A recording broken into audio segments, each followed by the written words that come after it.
दोनों फरीक पहुंच चुके थे। डेरे की चारपाइयां कम पड़ गई थी। मुलाजिम डेरे के कमरे में पड़ी दो चार कुर्सियां भी उठा लाया। इसी दौरान ही चौधरी साहब धोती कुर्ता पहने, हुक्का हाथ में थामे सलाम करते हुए जज की कुर्सी की तरह सामने रखी चारपाई पर बैठ गए और अपने मुलाजिम बूटे को आवाज लगाते हुए कहा, बूटे, सब के लिए फर्स्ट क्लास सी चाय बना कर लाओ।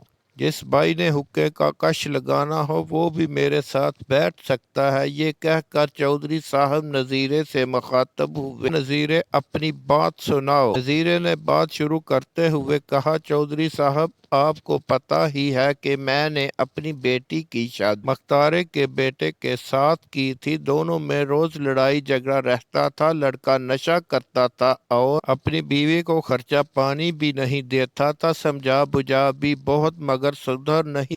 मजबूरन मैंने पूरी में हमने अदालत के जरिए तलाक ले ली। अब लड़की का सामान जहेज इनके घर पड़ा है। मुख्तारा सामान जहेज वापस नहीं कर रहा। ने बेटी को आगे किसी के घर बैठाना है। बगैर सामान के कोई कनवारी लड़की का रिश्ता नहीं लेता। मेरी बेटी फिर तलाकी याफ्ता है और दूसरी बार फिर नया सामान जहेज बनाऊं, इतनी मेरी पसली नहीं। का कश लगाते हुए कहा, तलाक तो अदालत से ले ली मगर सामान जहेज अदालत से क्यों नहीं लिया? नजीरे ने ठंडी आह भरते हुए कहा, चौधरी साहब क्या बताएं, केस तो सामान वापस लेने का भी कर रखा है मगर साल हो गया है, कहीं केस अभी हमारी शहादत पर ही चल रहा है और मुख्तारा कहता है अभी तो फैमिली कोर्ट में केस है, फिर session court, high court, supreme court. सारी जिंदगी रोल दूंगा, बर्बाद कर दूंगा मगर सामान नहीं दूंगा। तलाक याफ्ता बेटी घर बैठाकर मेरी एक एक रात साल की तरह गुजर रही है। चौधरी साहब मुझ पर नेकी करके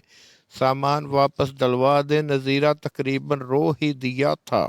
चौधरी साहब फिर मुख्तार से मुखातब हुए, हाँ मुख्तार, तू बोल, तू क्या कहता है? मुख्तार ने अदालत में दिए गए बयान की तरह कहा, चौधरी साहब हमें तो कोई सामान मिला ही नहीं और बाकी ये खुद ही अदालत में गए हैं। अदालत से ही करवाएं फैसला। अब चौधरी साहब ने मुख्तार की जानब घूरी डालते हुए कहा, ज्यादा चालाक बनने की जरूरत नहीं, ये पंचायत है, अदालत नहीं। और बाकी मुझे सब कुछ सच सच अगलवाना खूब अच्छी तरह आता है। अगले ही लम्हे मुख्तारा सब कुछ सच सच मान चुका था और सामान वापस करने पर भी राजामंद हो गया था। उस दौरान ही चाय आ गई।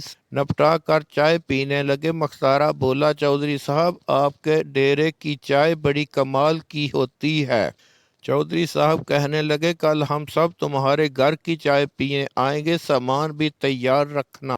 अगले दिन मुख्तारे के घर से सामान वसूल करवा कर चौधरी साहब ने नजीरे को कहा, अब अदालत जाकर अपना केस वापस उठा लाओ। नजीरा जब केस वापस लेने अदालत गया, इसे चौधरी का हुक्का, कच्चा पक्का डेरा पुख्ता अदालती बिल्डिंग से कहीं ज्यादा खूबसूरत लगा। और जब उसने अंग्रेजी सूट बूट में मलबूस जज की कुर्सी की जानब नजर दौड़ाई, इसे चारपाई पर धोती कुर्ते में मलबूस हुक्का पीता चौधरी याद आ गया। वो सोचने लगा, जज तो चौधरी होते हैं और सरदार होते हैं, अदालत के बाबू तो तरीखें देकर तनख्वाह वसूल करने आते हैं। जब किसी सामान्य जहेज का केस चल रहा हो तो उसका मतलब होता है किसी बूढ़े की तलाकी याफ्ता बेटी उस सामान्य जहेज के फैसले के इंतजार में अपने बूढ़े माँ बाप के कंधों पर मजीद बोझ बनकर बैठी है। खुदारा ऐसे केसों के फैसले जज बनकर नहीं, चौधरी या सरदार बनकर कर दिया कर।